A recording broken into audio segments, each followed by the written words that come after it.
ಒಬ್ಬೊಬ್ಬರಾಗಿ ಹತರಾದರು. ಹಸಿವಿನಿಂದ ನರಳಾಡಿ ಒಬ್ಬೊಬ್ಬರಾಗಿ ಹತರಾದರು. ನನ್ನ ಬಂಧುಗಳೆಲ್ಲರೂ ಒಬ್ಬೊಬ್ಬರಾಗಿ ಹತರಾದರು. ಬಂಧುಗಳನ್ನೇ ಕೊಂದರು.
ದುರ್ವಿಧಿಯ ಆಟದಿಂದ ದುರ್ಮದಾಂಗನಾಗಿ ಮೆರೆಯುತ್ತಿರುವ ದುರುಳ ದುರ್ಯೋಧನನೇ ಕೇಳು.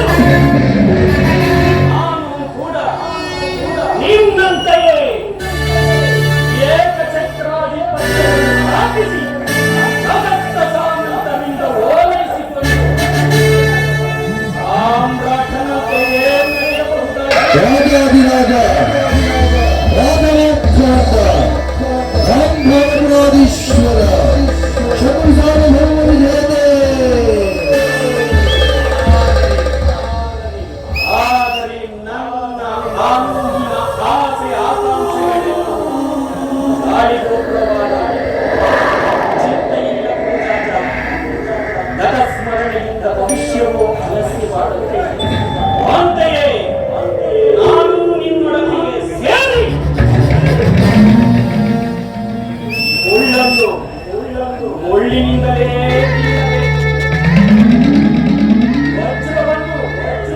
ವಜ್ರದಿಂದಲೇ ಮೋಸಗಾರನನ್ನು ಈ ದಾನಗಳಿಂದಲೇ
ರಾಜ್ಯದಲ್ಲಿ ಅಶಾಂತಿಯ ಬಿರುಗಾಳಿಯನ್ನು ಎಬ್ಬಿಸಿ ನಿನ್ನ 99 ಮಂದಿ ಸಹೋದರರ ಚಿನ್ನ ಮುಂಡಗಳಿಂದ ನರಕದಲ್ಲಿ ನಿರಾಂಶನ ಮಾಡಿಸುತ್ತೇನೆ. ಗಗನದೂತ ವಿಖ್ಯಾತ ಈ ಶೌಖ ರಾಜಶಕ್ತಿಯ ಮನಸ್ಸಿಗೆ ಎಲ್ಲಿಯ ಶಾಂತಿ, ಎಲ್ಲಿಯ ಸಮಾಧಾನ, ಇನ್ನೆಲ್ಲಿ ಆ ಆತ್ಮಗಳಿಗೆ ಸಂತೃಪ್ತಿ? ಅಳಬೇಡಿ, ಅಳಬೇಡಿ ನನ್ನ ಸಮಗ್ರ ಸಹೋದರರೇ, ಅಳಬೇಡಿ.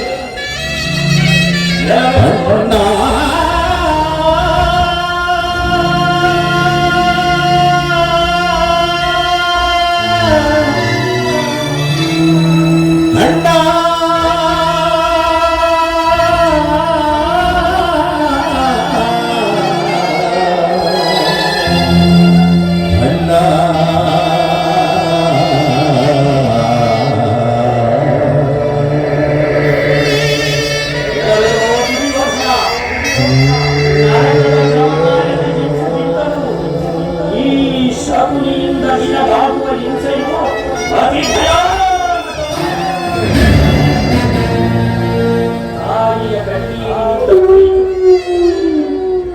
ಹಿರಿಯರಿಂದ ರಕ್ತದಿಂದ ಕಳಂಕಿಯ ಪುತ್ರ ಶೋಕದಿಂದ ಹಂಬಲಿಸುತ್ತ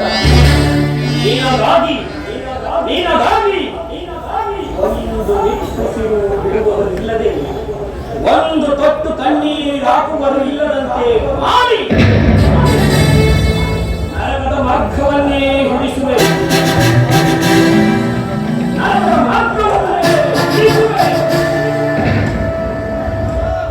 ಯಾರಿಗೆ ನರಕದ ಮಾರ್ಗ?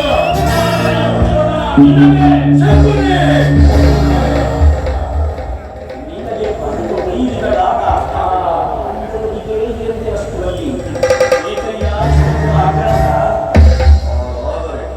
ನಾನು ಮಾಡಿದ ಕಾರ್ಯವು ಉಚಿತವೇ ಮಾವ? ಚಿಂತೆ ಏಕಿದೆ ಜಯದ್ರಥ ಕುಟುಂಬವನ್ನು ಸೈನ್ಯ ಸಮೀಪವಾಗಿ ದೂತರು ಸಮಾಚಾರ ತಂದರೆ ನಾನು ಅವತ್ತು ಅನುಮತಿಸುತ್ತಿಲ್ಲ ಮಾವ. ಈ ದುರ್ಯೋಧನನು ಅಸಹಾಯ ತನ್ನೆರಡು ತೋಳುಗಳಿಂದ ಆ ಸಮಸ್ತ ಪಾಂಡವರನ್ನು ಎದುರಿಸಬಲ್ಲೆ. ಆದರೆ ಜಾತಿ ಹಿಂಸೆ ರೈತರ ಉಚಿತವೇ ಮಾವ? ಆ ದಿನ ದ್ವಾರಕೆಗೆ ಹೋದಾಗ ಯುದ್ಧವು ಧರ್ಮವೆಂದು ಎಷ್ಟೋ ವಿಧವಾಗಿ ಹೇಳಿದರು. ಆದರೆ ನಿನ್ನ ಮೇಲಿನ ಅಭಿಮಾನದಿಂದ ನಾನು ಅವರ ಮಾತನ್ನು ತಿರಸ್ಕರಿಸಿದೆ. ಕೃಷ್ಣನು ಕ್ಷತ್ರಿಯ ಜಾತಿಯ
ಏನು ಸಹೋದರ, ಕೃಷ್ಣನು ಹಸ್ತಿನಾವತಿಯ ಹೋಗುತ್ತ ಅತಿಥಿ ಸತ್ಕಾರಕ್ಕೆ ಸಿದ್ಧರಾದ. ಆ ತಪ್ಪಿದ ಗೋಪಾಲನು ನಮ್ಮ ಸತ್ಕಾರವನ್ನು ನಿರೀಕ್ಷಿಸುವಂತೆ ಕಾಣಿಸಿಲ್ಲ. ಆಗಲೇ ರಾಜ್ಯ ಪ್ರಸಾದವನ್ನು ಮುರುಕು ಜೋಬಡಿಯನ್ನು ಆಶ್ರಯಿಸಿ ಎಷ್ಟೊಂದು ಹೌದು ಅವ ಹೇಳಲ್ಲ ಪ್ರಿಯ ಸಹೋದರ. ಕೃಷ್ಣನು ಭಕ್ತರ ಅಪರಾಧಿಯ. ವಿದುರನಂತಹ ಭಕ್ತರು ಆತನಿಗೆ ಮತ್ಯಾರಿಲ್ಲ. ಈ ದಿನ ಆ ಭಕ್ತರ ಸತ್ಕಾರವನ್ನು ಸ್ವೀಕರಿಸಿ ನಾಳೆ ನಮ್ಮ ಮಂದಿರಕ್ಕೆ ದೇವರು ಹೋಗುತ್ತ ಅತಿಥಿ ಸತ್ಕಾರಕ್ಕೆ ಗೋಪಾಲನಿಗೆ ಸತ್ಕಾರವಂತೆ ಸತ್ಕಾರ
ಈಗ ಕೃಷ್ಣನ ಸಂಧಾನಕ್ಕೆ ಸಂಬಂಧಿಸಲೇ ಕೃಷ್ಣನು ಶಾಂತಿಗಾಗಿ ಇಲ್ಲಿಗೆ ಬಂದವನಲ್ಲ. ಹಾಗೇನಾದರೂ ಅವನು ಬಂದಿದ್ದರೆ ಈ ದುರ್ಯೋಧನ ಸಾರ್ವಭೌಮನ ವೈಭವವನ್ನು ಸಮೀಕರಿಸಿ ಆ ಕಾಶೀಪುತ್ರನಾದ ವಿದುರನ ಮುರುಕಲು ಜೋಪಡಿಯನ್ನು ಆಶ್ರಯಿಸುತ್ತಿದ್ದನೆ. ಪ್ರಾರಂಭದಲ್ಲಿಯೇ ಸಹಿಸಲಾರದ ಅವಮಾನ, ಭಕ್ತಿ ವೈರಾಗ್ಯಗಳ ನೆಪದಿಂದ ವಂಚಿತನಾಗಿ ಈ ಅವಮಾನವನ್ನು ಹೇಗೆ ಸಹಿಸುವೆ ಸುಯೋಧನ? ಹೇಗೆ ಸಹಿಸುವೆ? ಕೃಷ್ಣನಲ್ಲಿ ನಿನಗೆ ಇಷ್ಟೊಂದು ದ್ವೇಷ ಬೇಕೇ ಮಾವ? ಕೃಷ್ಣನು ಕ್ಷತ್ರಿಯ ಕುಲದ ಕಳಂಕ ಸ್ವರೂಪನು. ಕೃಷ್ಣನು ಕ್ಷತ್ರಿಯ ನಿರ್ಮೂಲ ಮಾಡಲೆಂದೇ ಅವನು ಅವತರಿಸಿರುವುದು.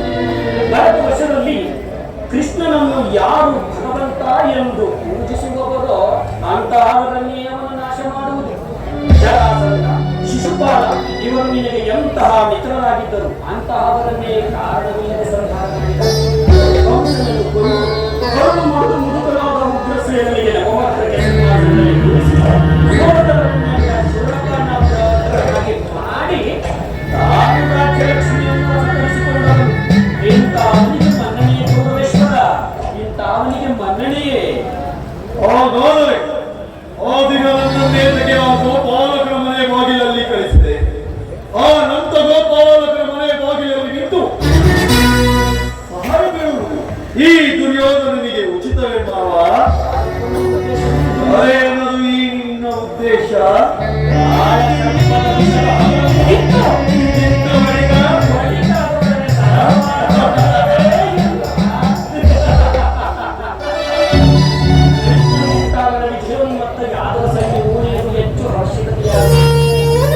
ಒಂದು ವೇಳೆ ಶ್ರೀಕೃಷ್ಣನ ಸೈನ್ಯ ಸಮೇತವಾಗಿ ನಿನ್ನ ಪಕ್ಷವನ್ನು ವಹಿಸಿದ್ದೇನೆ. ಕೃಷ್ಣ, ನೀನು ನನಗೆ ಬೇಡ, ನಿನ್ನ ಸೈನ್ಯವೇ ಸಾಕೆಂದು ನಿಸ್ಸಂಕೋಚವಾಗಿ ಹೇಳಬೇಕಾಗಿತ್ತು. ಆದರೆ ಅರ್ಜುನನು ದ್ವಾರಕೆಗೆ ಬಂದು ನಿನ್ನನ್ನು ಆ ಸಂಕಟದಿಂದ ಪಾರು ಮಾಡಿದನು. ಕೃಷ್ಣನು ನೀನು ಹೇಳುವಂತಹ ವಂಚಕನೇ ಇರಬಹುದು. ಆದರೆ ಆತನ ಮೇಲಿನ ದ್ವೇಷದಿಂದ ಪಾಪ ಪಾಂಡವರನ್ನು ಹೆಚ್ಚಿಸಬೇಕಾಗಿತ್ತಲ್ಲ. ಪಾಪ, ಪುಣ್ಯ, ದಯೆ, ಧರ್ಮ, ದಾಕ್ಷಣ್ಯ ಇವುಗಳನ್ನು ಎಲ್ಲಿಂದ ಕಲಿತುಕೊಳ್ಳುವೇಶ್ವರ? ಪಾಂಡವರನ್ನು ಕೃಷ್ಣನಿಂದ ಬೇರೆ ಮಾಡಲಾಗದು. ಪಾಂಡವರೆಲ್ಲರೂ ಕೃಷ್ಣನ ಆಜ್ಞಾಧಾರಕರು. ಒಂದು ವೇಳೆ ಸಂಧಿಗೆ ಸಮ್ಮತಿಸಿ ಪಾಂಡವರಿಗೆ ಆಶ್ರಯವನ್ನು ಕೊಟ್ಟಿದ್ದೇ ಆದರೆ ನಿನ್ನ ವಿನಾಶಕ್ಕೆ ನೀನೇ ಕಾರಣ. ಪಗಡೆ ಆಟದಲ್ಲಿ ಪಾಂಡವರ ರಾಜ್ಯವನ್ನು ಸೋತಾಗಲೇ ರಾಜ್ಯದ ಮೇಲೆ ಕುರುವೀರರಿಂದ ಅನುರಕ್ತರಾದ ಕುರುಭೂಮಿಯ ರಾಜಲಕ್ಷ್ಮಿಯನ್ನು ಭಿಕ್ಷುಕರ ಯಾಚನಾಂಜಲಿಯಲ್ಲಿಡುವುದು ಉಚಿತವೇ? ಒಂದು ವೇಳೆ ಪಾಂಡವರಿಗೆ ರಾಜ್ಯದ ಮೇಲೆ ಹಂಬಲವಿದ್ದರೆ ಕುರುಕ್ಷೇತ್ರದ ರಣಾಂಗಣದಲ್ಲಿ ಸೆಣಸಿ ಜಯಲಕ್ಷ್ಮಿಯ ಕೈ ಅದನ್ನು ಬಿಟ್ಟು ಮೇಲಿಂದ ಮೇಲೆ ಈ ದೈನ್ಯ ವೃತ್ತಿ ಏಕೆ? ದೇಹಿ ದೇಹಿ ದೇಹಿ. ಸರಿಯಾಗಿ ಹೇಳಿದ ಸೋಮನ ರಾಜ. ಯುದ್ಧದ ಹೊರತಾಗಿ ಸೂಜಿ ಮನೆಯಷ್ಟು ತ್ಯಾಗ ಕೊಡುವುದಿಲ್ಲ ಈ ಕ್ಷಣದಂಕಮಲ್ಲ. ಅಷ್ಟೇ ಅಲ್ಲ, ದುರ್ಯೋಧನ ಸಂಧಿಯ ನೆಪದಿಂದ ಬಂದು ಬಾರಿಗೂ ಪ್ರತಿಷ್ಠೆಯನ್ನು ತೋರುತ್ತಿರುವ ಆ ಕೊಲ್ಲ ಕೃಷ್ಣನಿಗೂ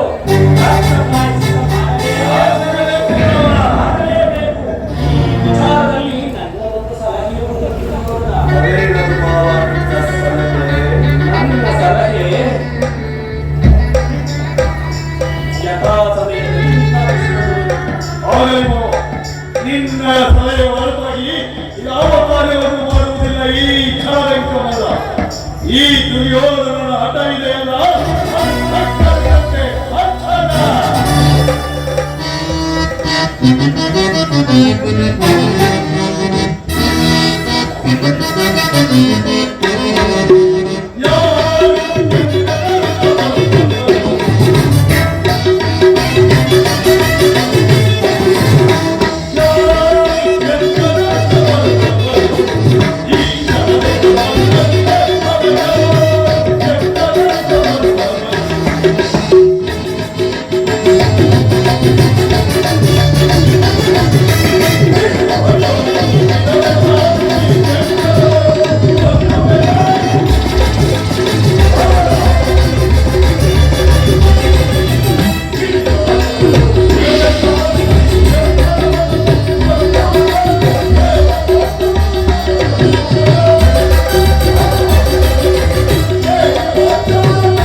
ನಡೆ ನಡೆ ಕುರುಕುಲದ ರಣಕಲಿ, ನೀನಾಗುವೆ ಕುರುಕ್ಷೇತ್ರದಲ್ಲಿ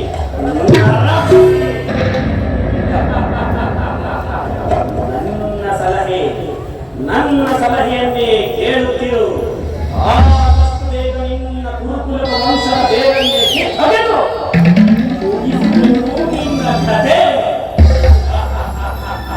ಅಧಿಕಾರವಿದೆ ಎಂದು ತರ್ಕದಿಂದ ಬೆರೆಯುತ್ತಿರುವೆಯೇನು ಮೂರ್ಖ? ಇನ್ನೆಷ್ಟು ದಿನವೋ ನಿನ್ನ ಅಧಿಕಾರ?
ಕುತಂತ್ರದಿಂದ ಕುರುಕುಲದ ಬೇಡಂದು ನೀ ಅಂದರೆ ನಿಮ್ಮಿಂದಲೇ ನಿಮ್ಮನ್ನೇ ನಿರ್ನಾಮ.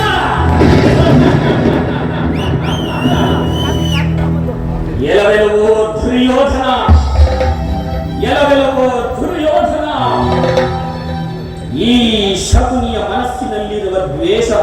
ನಿನಗೇನು ಬರಲಿಲ್ಲ. ಈಗ ನೀನಿನ್ನೂ ಅರಿಯೇ ದುರ್ಯೋಧನ. ಎಂದಿಗೆ ನಿನ್ನ ಗೋರಿಯ ಮೇಲೆ ನನ್ನ ನಂದಾದೀಪವನ್ನು ಉಳಿಸುವೆನು. ಅಂದೇ ಎಂದಿಗೆ ನಿನ್ನ ಸತಿ ಭಾನುಮತಿ ಮೊಂಡೆಯಾಗಿ ಮಂಡಗೆದರಿ ಕುರುಕ್ಷೇತ್ರದ ರಣಾಂಗಣದಲ್ಲಿ ರಕ್ತದ ಮುಗಿಲಿನಲ್ಲಿ ಬಿದ್ದಿರುವ ನಿನ್ನ ಹುಂಡಗಳ ಮೇಲೆ ಹೊರನಾಡುವಳು. ಅಂದೇ ಪರಮಾನಂದ. ಹೌದು, ಆನಂದ, ಪರಮಾನಂದ.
Yeah.